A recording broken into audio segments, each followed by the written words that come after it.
जय जिनेंद्र दोस्तों, आइए सुनते हैं आज के इस वीडियो में श्री बड़ी साधु वंदना से जयंती श्राविका की कथा। जिज्ञासा की अक्षय स्रोत। जयंती कौशाम्बी के राजा उदयन के पिता शतानीक की बहन और सहस्त्रानीक राजा की पुत्री थी, अर्थात राजा उदयन की भुआ थी तथा चेटक राजा की पुत्री मृगावती की ननद थी। वह अत्यंत धर्मनिष्ठ थी। उसको पूर्व शयात्रा कहते हैं, जो कि उसकी खास विशेषता थी।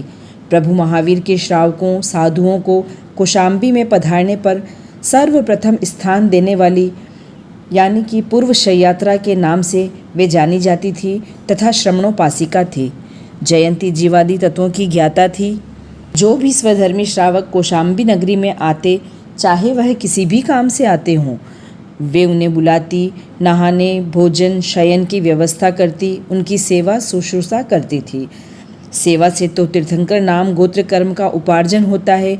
उत्तरायण सूत्र के 29वें अध्ययन में 43वें बोल में प्रभु ने फरमाया है, वैयावच्चेणम तीर्थयर नाम गोयम कमम निबंधई। जयंती ज्ञान साधना के साथ सेवा को प्रमुखता देती थी। वह सेवा को तो जीवन का अंग मानती थी। एक बार विचरण करते हुए प्रभु महावीर कौशाम्बी पधारे। चंद्रावतरण नामक उद्यान में विराजित हुए। प्रभु के आने की सूचना से उदयन राजा अपने बुआ जयंती के साथ ठाट बाट के साथ दर्शनार्थ आए। माता मृगावती भी थी। मंत्री दरबारी आदि भी उदयन राजा के साथ थे। सभी ने प्रभु की देशना सुनी। तत्पश्चात वे सब अपनी नगरी की ओर लौट गए, परंतु जयंती श्राविका वहीं रुक गई। प्रभु के चरणों में वंदन नमस्कार करते हुए धर्म चर्चा प्रारंभ करते हुए पूछा, कहम नम भन्ते जीवा गरुयत हव मागच्छन्ति। अर्थात किस कारण से जीव गुरुत्व या लघुत्व को प्राप्त होता है, यानी कि छोटा या बड़ा होता है। प्रभु ने उत्तर देते हुए फरमाया, हे जयंती, पाप वृत्ति से जीव गुरुत्व तथा पाप निवृत्ति से जीव लघुत्व को प्राप्त होता है। प्राणातिपात से लेकर मिथ्या दर्शन शल्य तक पाप का सेवन करने से गुरुत्व तथा त्यागने से लघुत्व को प्राप्त होता है। जयंती के अन्य प्रश्नों के समाधान में प्रभु ने फरमाया कि जीवों का भव सिद्धिकत्व स्वाभाविक है, पारिणामिक नहीं है। सभी भव सिद्धिक जीव सिद्ध बनेंगे, लेकिन सभी भव सिद्धि जीवों के सिद्ध जाने पर भी लोक भव सिद्धिक जीवों से रहित नहीं होगा। यह ऐसे ही है जैसे भविष्य काल कभी न कभी वर्तमान हो जाएगा, पर इससे यह भी नहीं समझना चाहिए कि ऐसा भी समय नहीं आएगा जब संसार भविष्य काल से शून्य हो जाए। प्रभु ने जयंती श्राविका को फरमाया कि सर्वाकाश श्रेणी के उद्वरण से यह भी जानना कि सर्वाकाश श्रेणी जो अनादि अनंत हो, परिमित और परिवृत्त हो, उसमें से एक एक परमाणु पुद्गल जितना खंड निकाला जाए तो भी अनंत अवसर्पणी उत्सर्पणी बीत जाने पर वह आकाश श्रेणी खाली नहीं होती।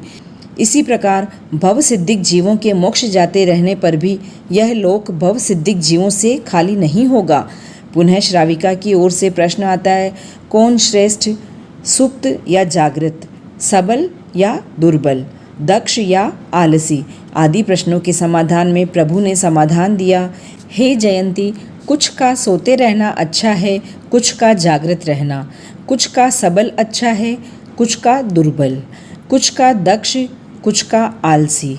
अधर्मी सोता हुआ, धर्मी जागता हुआ अच्छा है। अधर्मी जागेगा तो पाप करेगा और धर्मी जागेगा तो धर्म करेगा।